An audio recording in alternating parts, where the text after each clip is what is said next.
చేస్తారు అన్న ఒక నమ్మకాన్ని అయితే మనం పూర్తిగా పెట్టుకోలేం. స్లో డౌన్ అయ్యే అవకాశాలు కనిపిస్తున్నాయి. నాకైతే గట్టి నమ్మకం స్లో డౌన్ అవ్వడానికి అవకాశం. రోజుకు 2-3 వేల కోట్ల చొప్పున సెల్లింగ్ చేస్తున్నారు యావరేజ్ గా. అది 1500 కోట్లు వచ్చినా చాలు, అంతవరకు వచ్చినా చాలు. మన ఇండియన్ మార్కెట్ సపోర్ట్ చేసుకోగలుగుతుంది. Even Indian market is having lots of corpus sitting in cash. Going further దాన్ని కొంతవరకు డంప్ చేసే ప్రయత్నం చేసి ఇండియన్ మార్కెట్స్ రికవర్ అవడానికి చాలా హై ఛాన్సెస్ ఉన్నాయి. మిడ్ అండ్ స్మాల్ క్యాప్ కాదు, లార్జ్ క్యాప్. ఎవరు టాప్ ప్రియారిటీ పెట్టుకునే ఇప్పుడు లార్జ్ క్యాప్ లోనే ప్రియారిటీ పెట్టుకునే ప్రయత్నం చేస్తారు. Going further it might happen in the large cap, but returns రావడానికి మాత్రం టైం పడుతుంది. కొంచెం లాస్ట్ 2 days ఎక్కువ రికవర్ అయినట్టుంది. సో ఎప్పుడైతే యాక్సలరేషన్ ఆఫ్ సెల్లింగ్ జరుగుతుందో, ఇంతకుముందు మనం మాట్లాడుకున్నాం exhaustion of selling, exhaustion of buying అనేది. ఎగ్జాషన్ ఆఫ్ సెల్లింగ్ జరిగి ఒక టెంపరీ బౌన్స్ వచ్చింది.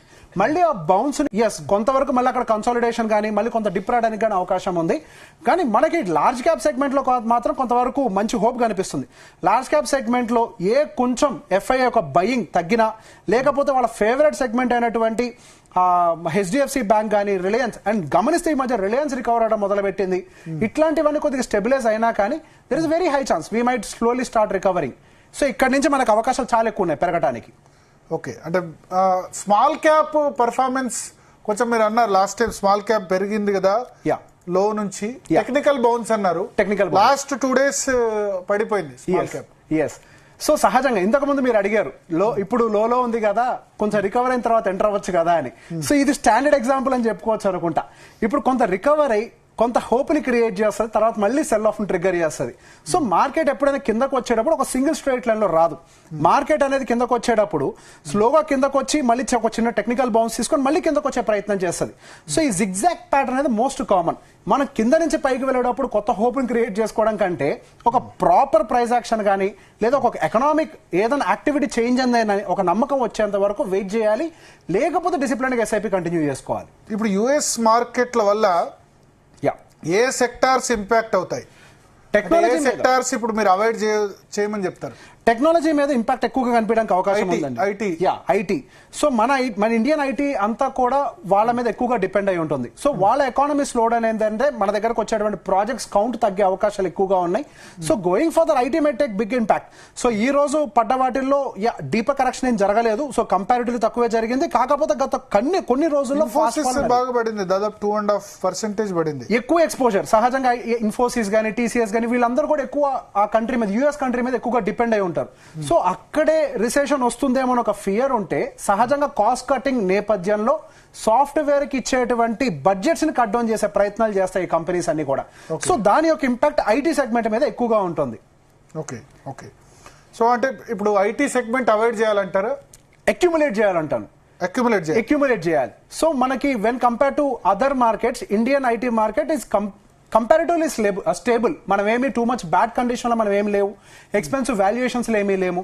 సో ఐటీ సెగ్మెంట్ అనేది when compare to any other segment ఒక గ్రోత్ సెగ్మెంట్ గా పరిగణించబడుతుంది. Whenever there is a dip, if you can accumulate IT అంటే ఒక గ్రోత్ సెగ్మెంట్ కనుక మనం అక్యుములేట్ చేసుకోగలిగితే గోయింగ్ ఫర్దర్ అది మంచి రిటర్న్ ఇస్తుంది. So faster development, faster technology, and దాంతో పాటుగా గుడ్ థింగ్ ఏంటి, ఎక్కువ క్యాష్ ఫ్లోస్ ఉంటాయి, ఎక్కువ అప్పులు వాళ్ళకు ఉండవు. సో వాళ్ళ అవసరం అయితే ఏదైనా రిసెషన్ కానీ ఏదైనా ప్రాబ్లం వస్తుంది అని అంటే సింపుల్ గా కాస్ట్ కటింగ్. మీరు అన్నదాని ప్రకారం ఇప్పుడు అమెరికన్ మార్కెట్స్ లో క్రైసిస్ వస్తే ఆ ఇంపాక్ట్ ఐటీ కంపెనీస్ మీద పడుతుంది. పడ్డప్పుడు మన ఐటీ కంపెనీస్ ఎట్లా పెరగడానికి అవకాశం ఉంది? మన వాళ్ళు ఎందుకు కొనాలి అక్కడ? సో బేసిక్ గా ఎప్పుడూ కూడా మార్కెట్స్ రిసెషన్ లో ఉండిపోవు. రిసెషన్స్ అనేవి ఎప్పుడు వస్తూ ఉంటాయి, పోతూ ఉంటాయి. మార్కెట్ కు ఒక మాట ఉంటది, market climbs the wall of worries అని. అంటే ఇంకా ఐటీలో down side risk తక్కువేనా?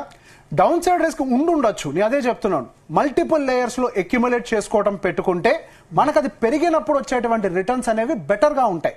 When compare to any other segment IT has high potential to grow. వాళ్ళు కాస్ట్ కటింగ్ ఈజీగా చేయగలుగుతారు. టారిఫ్స్ వల్ల ఇబ్బంది పడేది ఐటీ, ఫార్మా మేజర్ గా.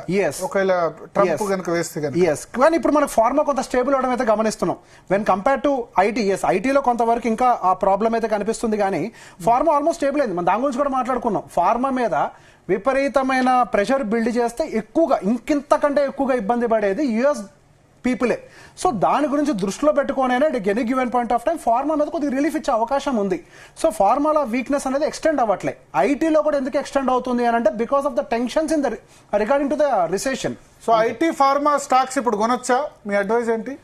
సో ఐటీ రిలేటెడ్ స్లోగా అక్యుములేట్ చేసుకుంటూ పోవాలి. వన్ సింగిల్ షాట్ లో ఎప్పుడు ఇన్వెస్ట్మెంట్స్ పెట్టద్దు. Every 5% dip. ఇప్పుడు ఆల్రెడీ దాదాపుగా మనకు ఐటీలో 13 to 15% డిప్ వచ్చేసింది. ఇక్కడి నుంచి స్లోగా almost 18%, that's a good dip. ఇక్కడ నుంచి ఇంకొక 5% పడుతున్నా కానీ మనం నిదానంగా అక్యుములేట్ చేసినట్లయితే ఒక మంచి వెల్త్ క్రియేటర్ గా మిగులుతుంది ఐటీ అనేది. అండ్ ఫార్మాసిటికల్ తోటి అడ్వాంటేజ్ ఏంటి అంటే ఒక డిఫెన్సివ్ అది. సో ఎటువంటి కండిషన్ లో అయినా, ఒక కోవిడ్ రానివ్వండి, ఏమైనా రానివ్వండి, ఎటువంటి సిచ్యువేషన్ లో అయినా కానీ సస్టైన్ అయ్యేటువంటి ఒక ఇండస్ట్రీ ఫార్మా. సో అట్లాంటి వాటిని మనం ఆపర్చునిటీ దొరికినప్పుడు వదులుకోకూడదు. Okay okay. సో ఇంకా మిడ్ అండ్ స్మాల్ క్యాప్ లో మీ వ్యూ ఏమైనా చేంజ్ అయిందా? ఇంకా నేను దాన్ని హోల్డ్ లో ఉంచుకుంటున్నానండి. మిడ్ అండ్ స్మాల్ క్యాప్ వద్దు, మిడ్ క్యాప్ కూడా వద్దా? But mid and small cap segments లో ఇప్పటి నుంచి ఎస్ఐపిస్ యాక్టివేట్ చేసుకుంటే ఐ బిలీవ్ బెటర్ రిటర్న్స్ వస్తాయి. ఆల్రెడీ కొంత డిప్ అయింది, టైం కరెక్షన్ కూడా అంటే ఒక 2 నెలలు కూడా పాస్ ఆన్ అయింది, ప్రైస్ కరెక్షన్ కూడా జరిగింది. సో ఇక్కడ నుంచి ఇంకొక సంవత్సరం పాటు మనకి కన్సాలిడేషన్ లో నష్టం లేదు. ఎస్ఐపిస్ చేసే వాళ్ళు లాంగ్ టర్మ్ కోసం చేస్తారు కాబట్టి ఫస్ట్ 1 year లో చేసేటువంటి ఎస్ఐపిస్ అన్ని కూడా లోవర్ బ్యాండ్ లో ఎక్కువ యూనిట్స్ తో అక్యుములేషన్ జరిగితే మనకి తర్వాత రాబోయేటువంటి రిటర్న్స్ బెటర్ గా ఉంటాయి. సో లోవర్ లెవెల్ ఎస్ఐపిస్ బాగా పనిచేస్తాయి.